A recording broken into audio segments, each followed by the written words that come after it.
All right, everyone, buckle up for Ace Your RES exam. Today, we're not just wading into the Singaporean real estate market. Nope, we're doing a full cannonball. Haha. Yeah, straight into the deep end. Our mission, basically, to get you totally comfortable with the key players and all the government interventions. You need this stuff for the exam. Exactly. Think of it as the essential guide. This is your cheat sheet, but, the legit kind. We're breaking down the 5 big groups.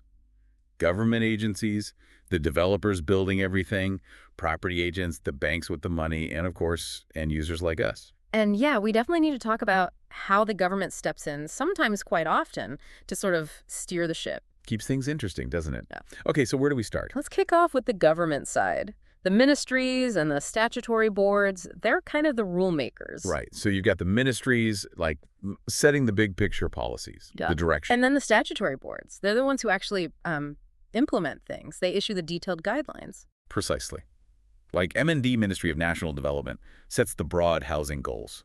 Then you have specific boards under them, like URA, HDB, BCA. Let's talk URA first, Urban Redevelopment Authority. Big job. Huge. They're the master planners for Singapore's land use. What goes where, how dense it can be, building heights. The whole look and feel of the city, really. And they also publish all that market data, right? The price index. Yeah, the private property stats. Super important for tracking trends. If you see numbers on private home prices, chances are URA is the source. Okay, got it. URA planning and private market data. What about SLA, Singapore Land Authority? SLA is more about managing the land itself, optimizing state land resources. So like land sales, Yeah, leases. Exactly. Government land sales, managing leases on state land, keeping the National Land Register, basically making sure we use our limited land well. They're under the Ministry of Law, actually. Ah, interesting distinction. Okay, then there's BCA, Building and Construction Authority. Safety and quality.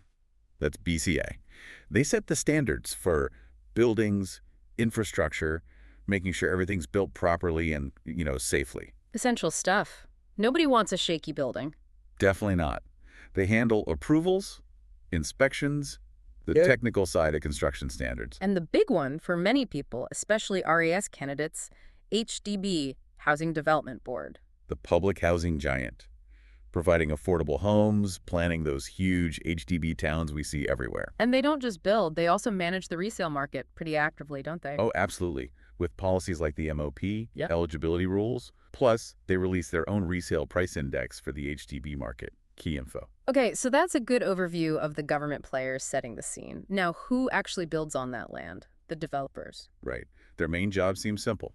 Buy land, build property, sell or lease it. But it's way more complex. I bet. Lots of moving parts. Totally. First, getting the land that could be through government tenders, which are super competitive, or maybe en bloc sales. Then financing the whole project, getting architects, navigating all the government approvals. Exactly. Managing the actual construction, and then critically, the marketing and sales. Often they partner with property agencies for that last part. And they need to keep looking ahead, right? Maintaining a land bank. Yeah, that's crucial for them. It's their pipeline for future projects. Ensures they have land ready for development down the road. We probably all know some of the big names. Capital Land. Yep, Capital Land, Far East Organization, City Developments Limited, Quaco Land, Keppel Land. Quite a few major players shaping our skyline. Okay, so developers build it. Who helps sell it or rent it out? That's where the property agencies and agents come in, the intermediaries. The matchmakers, connecting buyers and sellers, landlords and tenants. Precisely. And there are, well, a lot of them. As of early 2024, something like 35,000 agents. Wow, that's a huge number. Across maybe 1,000 agencies. Around that, yeah. They typically work on commission. For private property, maybe 1–2% from the seller. HDB might be different, maybe 1% from buyer, 2% from seller. It varies. Now, I remember hearing the industry had some image problems in the past. It did, which is why the government stepped in back in 2010. They introduced the Estate Agent Act and set up the CEA, the Council for Estate Agencies. To regulate things, improve standards. Exactly. Professionalism, accountability, consumer protection. It's much more regulated now. Good to know. Okay, player number 4, the banks. Can't buy property without them, usually. For most people, definitely not. Banks are crucial.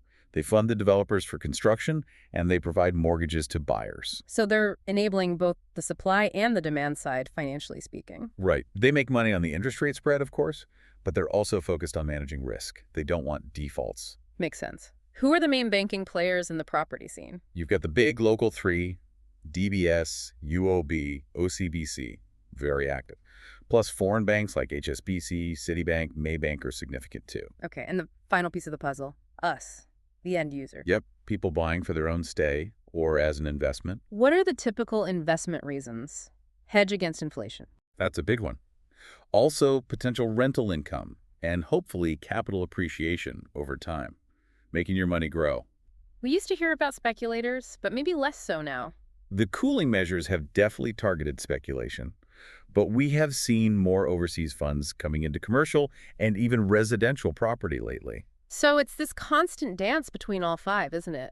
Government rules, developers building, agents connecting, banks funding, users buying. That's the engine of the market right there, the interaction between all of them. Which leads us nicely into government intervention. It seems like a constant feature here. Well, given Singapore's, small, with lots of competing needs for land, the government feels it has to manage things quite actively. Land scarcity is the big driver. And fundamentally, yes. They even have the Land Acquisition Act, allowing them to take private land for public use if needed. That's pretty direct intervention. Like for building an MRT line or something. Exactly. But more recently, a lot of the intervention is for economic and social reasons, trying to keep the market stable, prevent crazy bubbles. The famous cooling measures. The very same. Since 2009, MAS and MND have rolled out, I think, 9 rounds of these measures, jointly announced and implemented. It's like they have a toolkit they pull from. What are some examples? Let's start with HDB. Okay, HDB.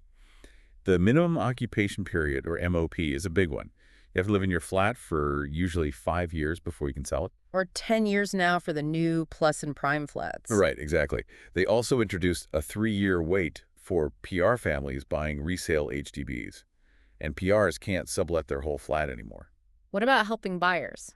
Income ceilings. They've adjusted those upwards. I think it's $14,000 monthly household income now for BTOs. And they've really ramped up building BTO flats ahead of demand, trying to meet that need. Okay, what about URA's interventions? URA controls the land supply pipeline for private housing. They significantly increase the land available through the government land sales program, both the confirmed list and reserve list. More land means potentially more supply. Theoretically, yes. They also adjust the land betterment charge, or LBC. That's a tax developers pay if the land value goes up due to zoning changes. URA adjusts those rates based on market conditions. Got it. Now, the big financial levers, MAS. Monetary Authority of Singapore. Yeah, MAS has quite a few tools. They got rid of those deferred payment schemes ages ago. Right. And loan-to-value limits, LTV. They've tightened those several times. Means you need a bigger down payment, less borrowing power. And then the stamp duties, ABSD. Ah, yes. Additional buyer's stamp duty. This is a significant one. An extra tax, tiered based on your residency status and how many properties you already own, really hits investors. And there's one for sellers, too, SSD. Seller's stamp duty discourages flipping. If you sell a residential property too quickly, within a certain period, you pay this tax. Applies to industrial, too. And didn't they introduce rules about how much of your income can go to loans? Yes. 2 key ones.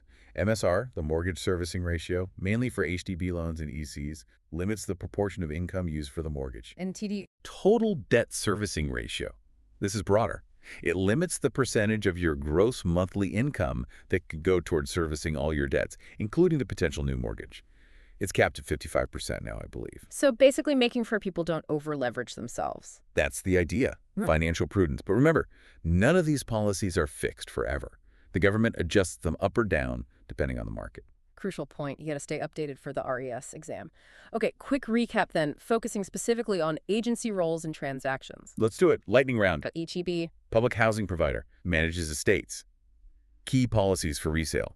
MOP, PR eligibility, subletting rules. Know these if you touch HDB. URA. Land use planning, development control plot ratio, height limits impact value. Right. Check the master plan. Also, historically, land sales. JTC. Industrial focus. Land, ready-built factories, specialized parks. For agents in the industrial space. SLA. Land resource management. State land administration. Crucially, land registration and the survey system. Think titles, ownership records. Building plans approval, site inspections for Top B and CSE, building quality, safety, ConQAS scheme. Important for understanding the physical property. So the PF board. Manages our savings. Vital for financing. Public housing scheme, private property scheme, home protection scheme. You need to explain these to buyers. LTA. Transport, Roads, MRT lines, bus routes, huge impact on property desirability and value. Check their future plans. MAS. The central bank, monetary policy, financial supervision, and, importantly for us, those cooling measures, LTV, TDSR, ABSD, big picture stuff. And finally, IRS. The tax authority. Property tax, GST if applicable, and those stamp duties, buyer stamp duty, ABSD, SSD. Basic tax knowledge is a must for agents. Yeah, That's quite the ecosystem. it really is. So wrapping up, remember these players. The government bodies setting rules, developers building, agents making connections, banks providing funds, and end users driving demand. And don't forget the government's active role in intervention, aiming for that stable market. Understanding how all these pieces fit together is really, really key for your RDS exam success. Absolutely. Think about how one policy change, say by MAS, ripples through and affects developers' decisions, buyers' affordability, and ultimately the deals you might handle as an agent. Yeah. It's all interconnected. Well said. We really hope this deep dive helps you feel more confident about tackling this part of the syllabus. Yeah, definitely. Go out there, smash that exam. We're wishing you all the very best of luck.